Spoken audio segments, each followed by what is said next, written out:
ચાલો નમસ્કાર વિદ્યાર્થી મિત્રો, આજે આપણે ધોરણ 7 વિષય સામાજિક વિજ્ઞાન અને પાઠ 11મો વાતાવરણની સજીવો પર અસરો એના વિશેની આપણે સમજૂતી મેળવવાની છે. તો પૃથ્વી ઉપર દરેક સજીવ જે વસવાટ કરે છે, જીવન જીવે છે, એની ઉપર વાતાવરણની કેવી અસર થાય છે એના વિશે વિસ્તૃત માહિતી મેળવવાની છે. તો ચાલો આપણે વાતાવરણની સજીવો પર અસર વિશેની માહિતી મેળવીએ. તો સૌથી પહેલાં વાતાવરણનું નિર્માણ, કેવી રીતે વાતાવરણ છે એ અસ્તિત્વમાં આવ્યું. તો પૃથ્વી સૂર્યમાંથી છૂટી પડી છે એવું મનાય છે. બરાબર, આપણને ખબર જ છે, 6ઠ્ઠા ધોરણમાં આપણે ભણી ગયા છે કે પૃથ્વી સૂર્યમાંથી છૂટો પડેલો એક ભાગ છે. જ્યારે તેનો ઉદ્ભવ થયો ત્યારે તે અગનગોળાના રૂપમાં હતી. બરાબર, સૂર્યમાંથી છૂટી પડી એટલે સૂર્ય છે એ એક ધગધગતો ગોળો જ છે. જો એમાંથી કોઈ પણ ભાગ છૂટો પડે એ પણ અગ્નિ સ્વરૂપ જ હોય છે. તો એ જ્યારે છૂટી પડી ત્યારે અગનગોળાના રૂપમાં હતી. આ ગરમ ગોળો ધીમે ધીમે ઠંડો પડવા લાગ્યો અને ઠંડો પડતા તેમાં રહેલા તત્વો પ્રવાહી, ઘન અને વાયુ સ્વરૂપમાં રૂપાંતર પામવા લાગ્યા. બરાબર, જે અગનગોળામાં જુદા જુદા તત્વો હતા એનું અલગ અલગ સ્વરૂપમાં વિભાજન થયું અને એ વાતાવરણ છે, દરેક અલગ અલગ વાતાવરણ છે એ અસ્તિત્વમાં આવ્યું. એટલે એમાં રહેલા તત્વનું પ્રવાહી સ્વરૂપમાં, ઘન સ્વરૂપમાં અને વાયુ સ્વરૂપમાં રૂપાંતર થયું. જે તત્વનું ઘન સ્વરૂપમાં રૂપાંતરણ થયું તેને આપણે મૃદાવરણ તરીકે ઓળખીએ છીએ. પ્રવાહી તત્વોમાં રૂપાંતર થયું તેને આપણે જલાવરણ તરીકે ઓળખીએ છીએ અને વાયુ સ્વરૂપમાં રૂપાંતર પામ્યા તે વાતાવરણ તરીકે ઓળખાય છે. અને 6ઠ્ઠા ધોરણમાં આપણે આના પછીનું ચોથું આવરણ છે જીવાવરણ. આ ત્રણેયને કારણે પૃથ્વી ઉપર જે જીવસૃષ્ટિ અસ્તિત્વમાં આવી એને આપણે જીવાવરણ કહીએ છીએ. તો આપણે ટૂંકમાં પહેલાં અહીંયા વાતાવરણની સમજૂતી મેળવીએ. આવી રીતે પૃથ્વી છે એ સૂર્યમાંથી છૂટો પડેલો એક ભાગ છે અને ધીમે ધીમે એ અગનગોળો ઠર્યો અને એનાથી પૃથ્વીનું નિર્માણ થયું. તો પહેલાં આપણે જોઈએ વાતાવરણ. પૃથ્વીની ચારે બાજુ વીંટળાઈને આવેલા હવાના આવરણને વાતાવરણ કહે છે. પૃથ્વીમાં દરેક જગ્યાએ હવાનું આવરણ આવેલું જ છે. જો એ ન હોય તો કોઈ સજીવ જીવી શકે નહીં. પૃથ્વી સપાટીથી તે સેંકડો કિલોમીટરની ઊંચાઈ સુધી વિસ્તરેલું છે. વાતાવરણ છે ક્યાં સુધી? સેંકડો કિલોમીટર સુધી હવામાં ઊંચે સુધી વિસ્તરેલું છે. એની ઉપરની સીમા કેટલી ઊંચાઈએ આવેલા છે તે સ્પષ્ટ કહેવું મુશ્કેલ છે. બરાબર, સેંકડો કિલોમીટર કીધું પણ એના પછી કેટલા કિલોમીટર કહેવું એ મુશ્કેલ છે, કારણ કે વાતાવરણ છે એ સેંકડો કિલોમીટર સુધી વિસ્તરેલું. તેમ છતાં પૃથ્વીના ગુરુત્વાકર્ષણની અસર અવકાશમાં જ્યાં સુધી રહેલી છે ત્યાં વાતાવરણ પૂરું થયેલું માનવામાં આવે છે. શું કીધું કે વાતાવરણની કોઈ સીમા માપી શકાય એવી નથી. અમુક સીમા આપણે નક્કી કરી શકીએ પણ માપી શકીએ નહીં.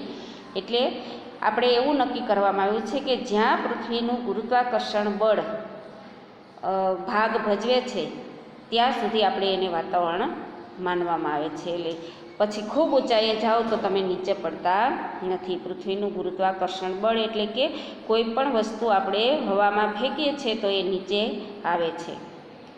તો જ્યાં સુધી એ નીચે પડે ત્યાં સુધી એનું ગુરુત્વાકર્ષણ બળ કહેવાય અને ત્યાંથી પછી વાતાવરણ આપણે પૂરું કરીએ છીએ. પૃથ્વી સપાટીથી 32 કિલોમીટરની ઊંચાઈ સુધીના વાતાવરણના પડમાં 99% જેટલી હવા સમાયેલી છે. શું કીધું? પૃથ્વી સપાટીથી કેટલા કિલોમીટર ઊંચું જવાનું છે? દાખલા તરીકે આ પૃથ્વી સપાટી છે એનાથી આપણે ઊંચાઈએ 32 કિલોમીટર જવાનું છે.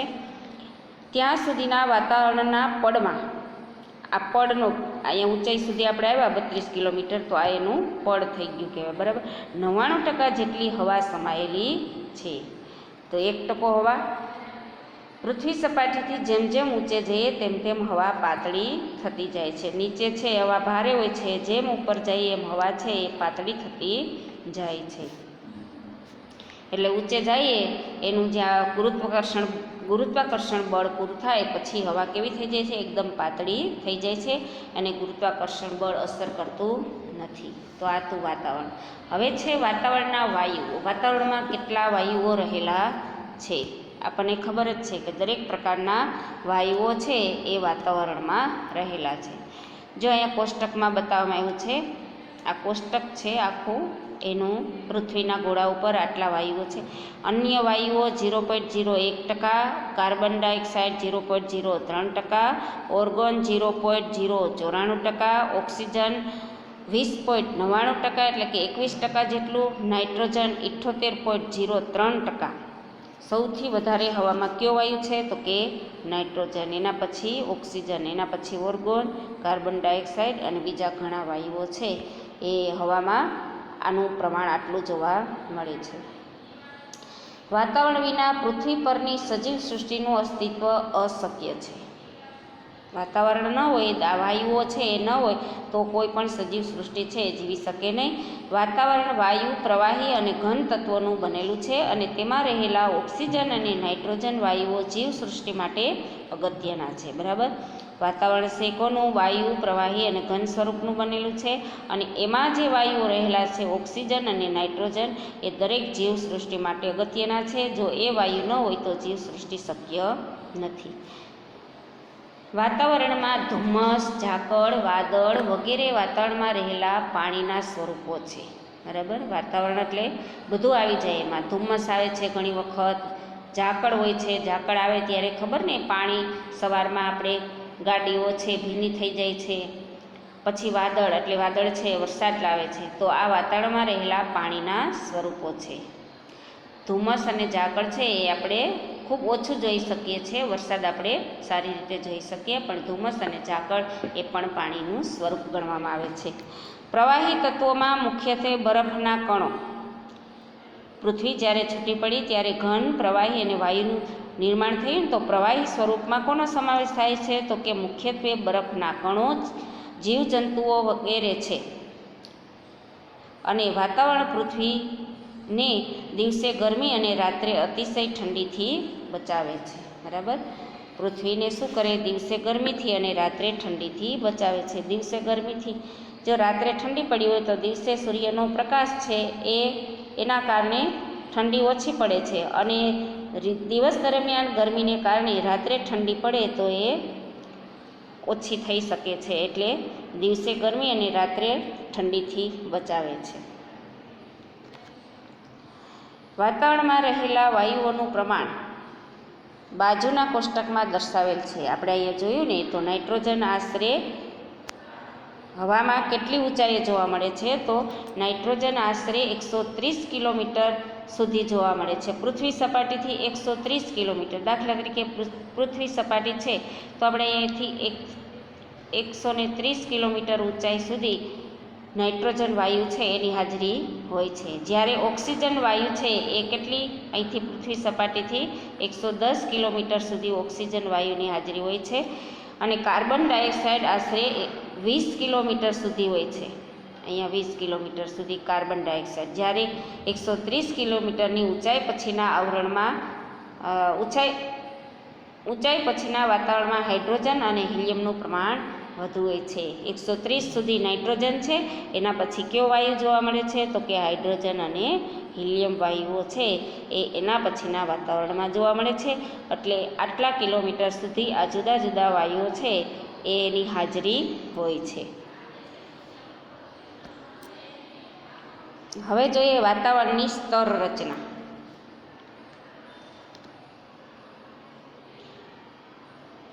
શું કીધું? વાતાવરણની સ્તર રચના.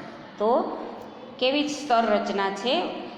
જમીનથી આપણે જેમ જેમ ઉપર જઈએ એમ વાતાવરણ છે એ કેવું છે એને સ્તર રચના કહેવામાં આવે છે.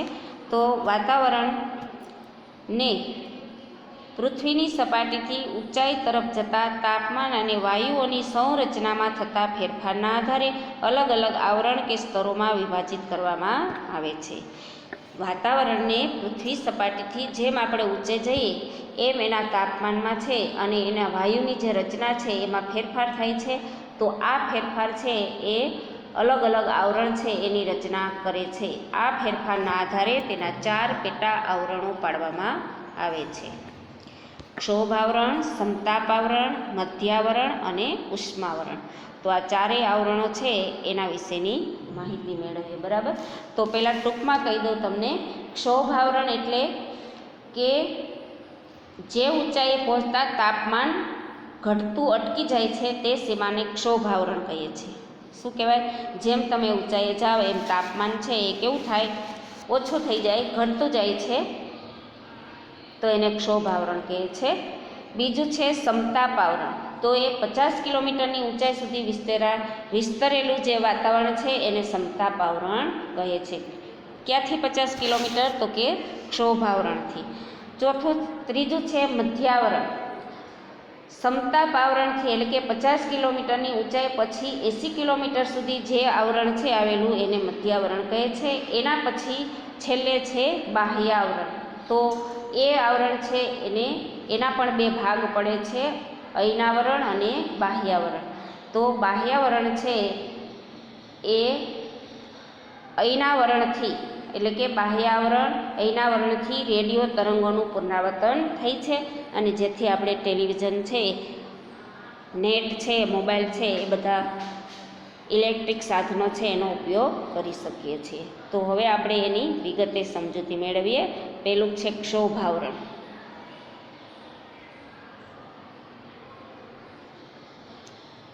જો અહીંયા કોષ્ટક બતાવવામાં આવ્યું છે, પણ ક્ષોભ આવરણ છે એ નીચે છે અહીંયા, બરાબર. ક્ષોભ આવરણ આ પૃથ્વી સપાટી ક્ષોભ આવરણ. અહીંયા પર્વત બતાવવામાં આવ્યું છે, માઉન્ટ એવરેસ્ટ, બરાબર. અહીંયા વિમાનો ઉડે છે. આ ઓઝોનનું સ્તર છે આ બતાવવામાં આવ્યું છે, બરાબર. ક્ષોભ આવરણ ક્યાં છે? જ્યાં પર્વત પૂરા થાય છે ત્યાં સુધી ક્ષોભ આવરણ. એના પછી ઊંચાઈએ જઈએ તો એ આવરણ છે એમ બદલી જાય છે. તો પહેલું આપણે જોઈએ ક્ષોભ આવરણ.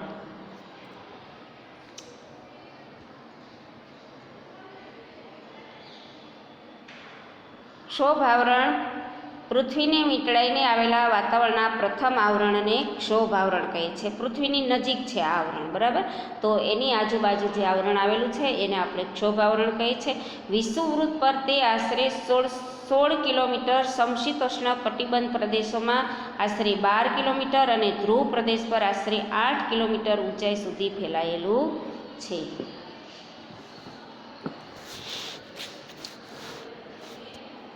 શું કીધું કે સમશીતોષ્ણ કટિબંધ. તમને મેં પૃથ્વીનો ગોળો છે જે દોરીને બતાવ્યો હતો, અને તાપમાન, પ્રકાશ અને ગરમી ઠંડીને કારણે પૃથ્વીના 3 ભાગ પાડવામાં આવે છે.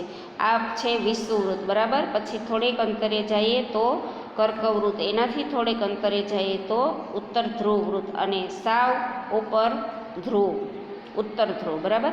એવી જ રીતે દક્ષિણમાં વિષુવવૃત્તથી થોડેક નીચે જઈએ એટલે મકરવૃત્ત, એનાથી થોડેક નીચે જઈએ એટલે દક્ષિણ ધ્રુવ વૃત્ત, અને સાવ નીચે, બરાબર, તો અહીંયા દક્ષિણ ધ્રુવ આવશે. તો હવે શું કીધું કે વિષુવવૃત્ત પર તે આશરે 16 કિલોમીટર, વિષુવવૃત્ત પર કેટલા કિલોમીટર? 16 કિલોમીટર સુધી આ વિષુવવૃત્ત છે, બરાબર. 16 કિલોમીટર સુધી બંને તરફ, ત્યાં સુધી આ વાતાવરણ હોય છે. પછી સમશીતોષ્ણ કટિબંધ પ્રદેશોમાં આશરે 12, જો કટિબંધનું નામ આવ્યું, અહીંયા વિષુવવૃત્તનું નામ આવ્યું છે, તો આ ઉષ્ણ કટિબંધ કહેવાય. અને આ છે આ બે ભાગ, અને આ ભાગ એ બે સમશીતોષ્ણ કટિબંધ કહેવાય. તો ત્યાં 12 કિલોમીટર સુધી ઊંચાઈએ જઈએ એટલે અહીંયા પણ 12 કિલોમીટર સુધી. સમશીતોષ્ણ કટિબંધ પ્રદેશોમાં 12 કિલોમીટર સુધી, અને ધ્રુવ પર આશરે 8 કિલોમીટર, ધ્રુવ અહીંયા આવશે, બરાબર. તો ત્યાં 8 કિલોમીટર સુધી આ વાતાવરણ આવેલું છે, ક્ષોભ આવરણ કહેવામાં આવે છે જેને. ત્યાર પછી ઋતુઓ મુજબ તેમાં ફેરફાર થાય છે. આ આવરણ જીવસૃષ્ટિ માટે ખૂબ જ મહત્ત્વનું છે. શું કીધું? ઋતુઓ મુજબ તેમાં ફેરફાર થાય છે. અને આ આવરણ, કયું આવરણ? ક્ષોભ આવરણ છે, જીવસૃષ્ટિ માટે ખૂબ અગત્યનું છે, કારણ કે દરેક જીવસૃષ્ટિ છે એ મોટે ભાગે આ આવરણમાં વસવાટ કરે છે. વાતાવરણના તોફાનો, અવાજના તરંગો, હવાની સંરચના, વીજળી, વરસાદ, વાદળો વગેરે આ આવરણમાં અનુભવાય છે. કયા આવરણમાં? ક્ષોભ આવરણમાં આનો અનુભવ થાય છે. હવાની સંરચના એટલે હવા છે એ અલગ અલગ સ્વરૂપે જોવા મળે છે. વીજળી, બરાબર, વરસાદ, વાદળો, બધું અનુભવ આપણને ક્ષોભ આવરણમાં થાય છે. આ આવરણમાં પ્રતિ 1 કિલોમીટરની ઊંચાઈએ આશરે 6.5 અંશ સેલ્સિયસના દર તાપમાનમાં ઘટે છે. ક્ષોભ આવરણથી, દાખલા તરીકે ક્ષોભ આવરણ છે તો તમે 6.5 સેલ્સિયસના દર તાપમાન ઘટે છે. જેમ તમે ઊંચાઈએ જાઓ એમ તાપમાનમાં ઘટાડો થતો જાય છે. 1 કિલોમીટરની ઊંચાઈએ કેટલો ઘટાડો થાય તો કે 6.5 અંશ સેલ્સિયસ તાપમાન ઘટે છે. જે ઊંચાઈએ પહોંચતા તાપમાન ઘટતું અટકી જાય છે તે સીમાને ક્ષોભ સીમા કહે છે. એટલે જ્યાં સુધી આ તાપમાન ઘટતું જાય જ છે તો એ આવરણ છે તો એને ક્ષોભ આવરણ કહે. પછી જ્યારે ઘટતું અટકી જાય છે પછી બીજા આવરણની શરૂઆત થાય છે. તો આ ક્ષોભ આવરણ હતું. હવે આપણે જોઈએ એના પછી સમતાપ આવરણ. બરાબર, અહીંયા જો સમતાપ આવરણ બતાવવામાં આવ્યું છે, તમે ચિત્રમાં જોઈ શકો છો.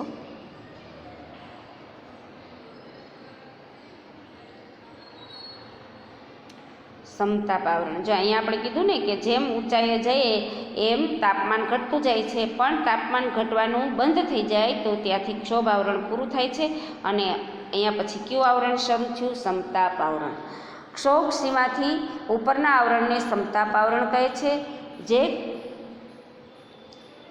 ક્ષોભ સીમાથી આશરે 50 કિલોમીટર સુધીની ઊંચાઈ સુધી વિસ્તરેલું હોય છે. જ્યાં ક્ષોભ સીમા છે એ પૂર્ણ થાય ત્યાંથી કેટલું તો કે 50 કિલોમીટર સુધી સમતાપ આવરણ હોય છે અને એના પછી ઊંચાઈએ જાય તો આવરણ છે એ બદલી જાય છે. ઊંચાઈની સાથે આ આવરણમાં તાપમાન વધે છે. આ આવરણમાં ઋતુઓ, વાદળ, વરસાદ, ચક્રવાત વગેરે જોવા મળતા નથી. ઊંચાઈની સાથે સમતાપ આવરણમાં પાછું જો તાપમાનમાં વધારો આવ્યો એટલે જેમ ઊંચાઈ જાય એમ તાપમાન વધે છે અને આ આવરણમાં વાદળો નથી જોવા મળતા, વરસાદ નથી, ઋતુઓ બદલતી નથી, ચક્રવાત એટલે કે વાવાઝોડા પણ આવતા નથી. અહીં હવા સ્વચ્છ અને પાતળી છે. જેમ ઊંચાઈએ જાય એમ હવા કેવી થતી જાય? પાતળી. એટલે ઊંચું છે તો હવા પાતળી છે, જેથી જેટ વિમાનો ઓછા અવરોધ અને ઝડપથી ઉડી શકે છે. બરાબર, હવા પાતળી છે એટલે વજન ન લાગે. જે વસ્તુ છે એનું વજન ઘટી જાય એટલે જેટ વિમાનો છે એ ખૂબ વજનવાળા હોય છે અને એને કારણે એ આ આવરણમાં ઉડવાનું પસંદ કરે છે. આ આવરણમાં આશરે 15થી 35 કિલોમીટરની ઊંચાઈએ ઓઝોન વાયુનું પ્રમાણ વધુ જોવા મળે છે. જો અહીંયા ઓઝોન વાયુ બતાવ્યું છે. બરાબર, તો કયા આવરણમાં ઓઝોન વાયુ? સમતાપ આવરણમાં 15થી 35 કિલોમીટર એટલે ક્ષોભ આવરણથી આપણે લેવાનું છે અને ત્યાંથી 15થી અહીંયા આપણે 15 છે અને અહીંયા 35 સુધી ઓઝોન વાયુ છે એનું પ્રમાણ જોવા મળે છે.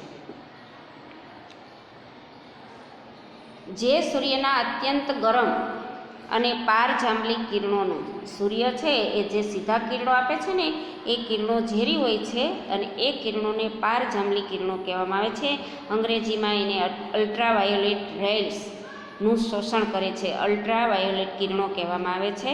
જે પારજાંબલી કિરણો છે એ ઝેરી છે એટલે એ સૂર્યના કિરણોનું શોષણ કરે છે. કોણ? તો કે ઓઝોન વાયુ છે એ સૂર્યના ઝેરી કિરણોનું શોષણ કરી અને શુદ્ધ કિરણો છે એ જીવસૃષ્ટિને પહોંચાડે છે અથવા પૃથ્વી ઉપર પહોંચાડે છે. તો આ હતું સમતાપ આવરણ. બરાબર, હવે આપણે જોઈએ મધ્ય આવરણ. સમતાપ આવરણની ઉપર આશરે 80 કિલોમીટરની ઊંચાઈ સુધી, 50 સુધી કયું હતું? સમતાપ. બરાબર, 10 સુધી કયું છે? ક્ષોભ અને 50 સુધી સમતાપ. હવે 50થી લઈ 80 સુધી જે આવરણ આવેલું છે એ મધ્ય આવરણ કહેવામાં આવે છે. એટલે કે 80 કિલોમીટરની ઊંચાઈ સુધીના વાતાવરણના ભાગને મધ્ય આવરણ કહે છે. તેમાં ઊંચાઈ પર જતાં તાપમાન ઘટતું જાય છે. મધ્ય આવરણમાં એટલે જેમ ઊંચે જઈએ એમ તાપમાન ઘટતું જાય. આ તો આપણે યાદ જ રાખવાનું છે. અને છેલ્લું આવરણ છે ઉષ્મા આવરણ, જેને બાહ્ય આવરણ પણ કહેવામાં આવે છે. મધ્યાવરણની ઉપર આ આવરણ આવેલું છે. 80 કિલોમીટરથી શરૂ કરી જ્યાં વાતાવરણ પૂરું થાય ત્યાં સુધી વિસ્તરેલું છે. બરાબર, 80થી શરૂ કરી અને જ્યાં એ પૂરું થાય ત્યાં સુધી આવરણ આવેલું છે. અહીં હવા અતિશય પાતળી હોય છે. જેમ જેમ ઊંચાઈએ જઈએ તેમ તેમ તાપમાન વધતું જાય છે. આ આવરણને 2 પેટા વિભાગમાં વહેંચવામાં આવ્યું છે, અયનાવરણ અને બાહ્યાવરણ. કે અયનાવરણ અને બાહ્યાવરણ. અયનાવરણમાંથી રેડિયો તરંગોનું પરાવર્તન થાય છે. આપણે જે રેડિયો સાંભળીએ છીએ એ આ આવરણમાંથી પરાવર્તન થઈ અને આપણા સુધી પહોંચે છે. ટીવી, રેડિયો પ્રસારણ, ઇન્ટરનેટનો લાભ આ આવરણને આભારી છે. અયનાવરણની ઉપરના આવરણને બાહ્યાવરણ કહેવામાં આવે છે. બરાબર. તો આવી રીતે પૃથ્વીને 4 સ્તરોમાં આવરણને, વાતાવરણના જે આવરણો છે સ્તરને 4 સ્તરમાં વહેંચવામાં આવ્યા છે. બરાબર. તો હવે પછીની સમજૂતી આપણે આગળના વિડીયોમાં મેળવીશું. નમસ્કાર.